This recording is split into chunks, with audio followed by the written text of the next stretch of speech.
name's Hem Liang, and I'm part of AUC Lion Dance Dragon Team. Sexy, baby. Fantastic, baby. Boom, shakalaka. Boom, shakalaka. Boom, shakalaka.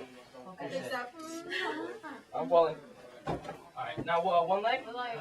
Okay. You ready for one leg? Ready?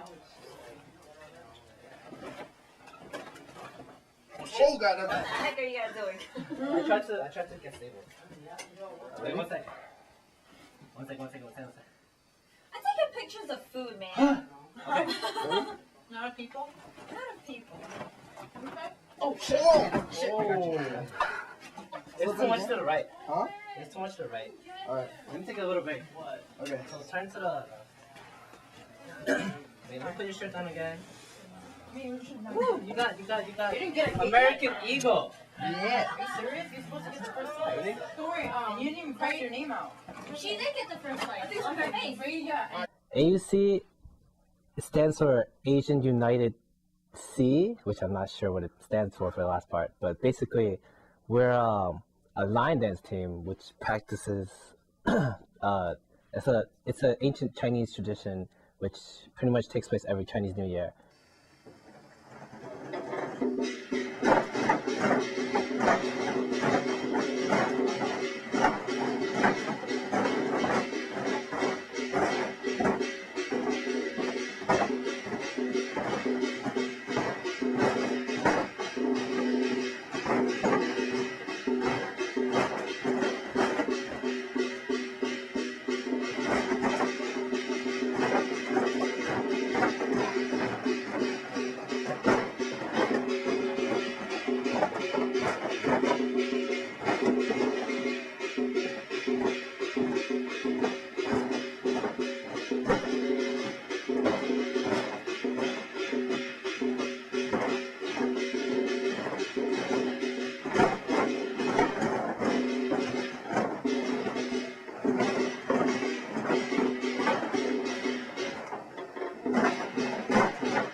I wanted to line dance because, well, I grew up in New York City, and living in Chinatown, every New Year's, you would always see line dancers go around, and then you hear the drums.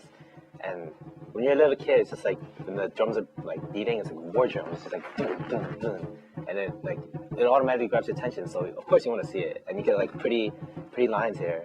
But the main thing that made me want to start line dancing, it was, I was sitting in a restaurant, and when line dancers come in, they were performing. So one group came in, and I was like, damn, that's really cool, because they were putting, like, you can tell how a lion looks really good if it looks like an animal.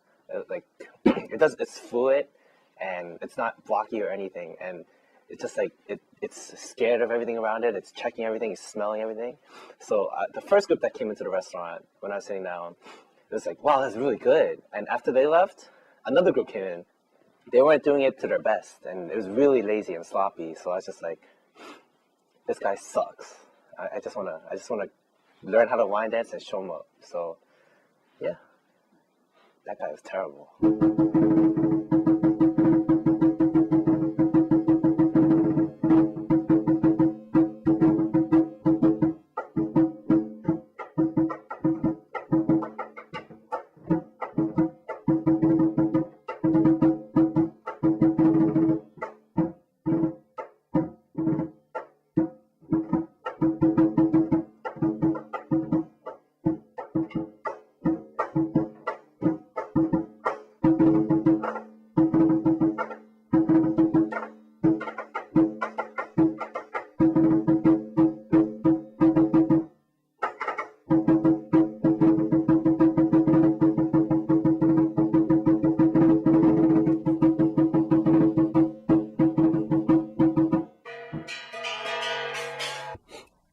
Line dancers go out, it's pretty much a whole group of them. We have line dancers, so we have one person for the head, not one person for the tail, and we have a whole group for instruments, which is drums, we have cymbals and gong, and pretty much they go around to stores, and what the line what the lion is supposed to do is it's supposed to symbolize scaring away past evil spirits and bringing good fortune.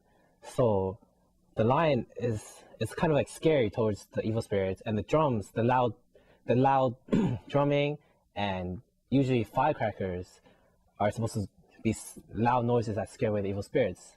And this is so the lion goes to businesses or stores, mostly restaurants, and it's good luck if you feed a lion dancer red envelopes, and pretty much that's basically what to do. One time I went to this store and I was just doing my thing, waiting for people to give me red envelopes, when this lady comes up to me and she's like, oh, plate. There's a plate. And there's a bunch of shredded numbers on it, like pieces of paper with numbers. And then they're like, pick lottery number for me. I'm like, what? Oh, okay. So pretty much I ate the plate and I picked the number and I gave it back to the person as a lion. And they're like, oh, pick another one. Just like,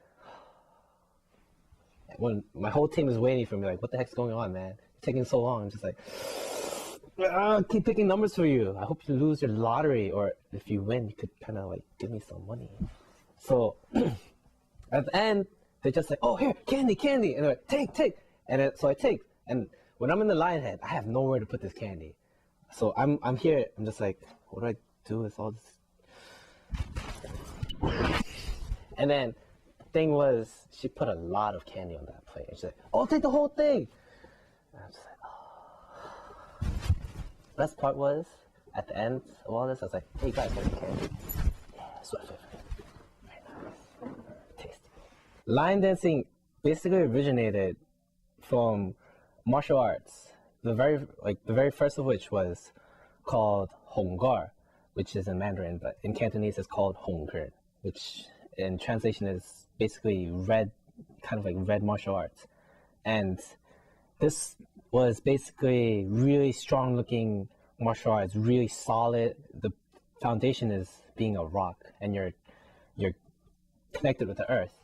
So earthbending, if you know what I mean. So basically they created this martial art, and what they did is they began performing with lions. So if you watch a lion dance, there's several types of lion dancing styles, one of which is Futsan, which is a place in China, and then they have Malaysian and a few others like Northern and Southern Lion. So basically, the first lions were, I believe, were martial artists. So when you watch them dance, you see their footwork, and you could tell they have horse dances, and basically it was designed to fight other lion dance teams, because back in the day, lion dancers weren't that nice. So they would kind of sabotage other groups and basically have territory wars, oh, you can't go to this business because I'm there to collect their money, which is red envelopes, or you can't come here, this is my territory. And that's why when you see two line dance groups, when they meet on the street in Chinatown, you usually have to pay their respects. The line dancer the lion would become really pretty much docile. So it would go low. You would see the lion go low on the floor. The mouth would never face higher than the other team's mouth of the lion. And you never blink. There's several rules. You never blink your eyes. You never lick the other lion's butt, because that's disrespectful. And you never raise your foot, because that means you just want to kick them. So basically, you meet right in front of the other team's lion. The Sifus, which is the masters of the group, they would pay their respects. And then the lions would bow towards each other, 1, 2, 3, and pretty much they would kiss. But when they're kissing, the dancers inside would shake hands, and that means, oh, you're cool, I'm cool. Hey, let's not fight unless we fight. But then, yeah. So that wasn't so back in the day, in the 80s and 90s, but things have gotten a lot better. So that's basically lion dancing. So basically, here we have all the lion heads, and as you can see, there's so many different types. We have a pink one, which I don't think it has a name. We have the red one, which is a Guan Yu, and then we have the black one, which is called Zhengfei, and pretty much each color of a lion has a different personality based on 5 generals in ancient Chinese history. And pretty much more lion heads here. And this is where we practice. We have our drum, which we use on Chinese New Year. Pretty okay. We have this gong and we have cymbals over there. And over here, we have the altar for my Xigong and Guan Yu. And pretty much here's where we pay respects. So if you come with me over this side, our flag.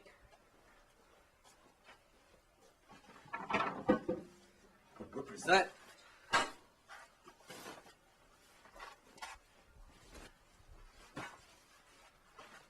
There's never really a limit that you could reach. You can never be perfect.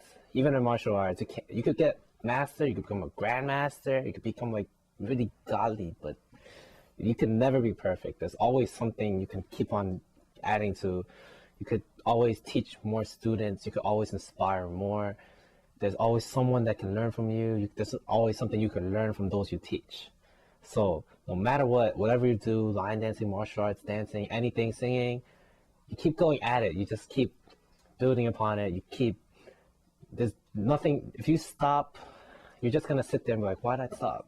Like, I could have done so much. I could have still done so much. I wish I'd done more. That's pretty much regret. So, if anything, the most important thing is you keep doing what you're doing, no matter what.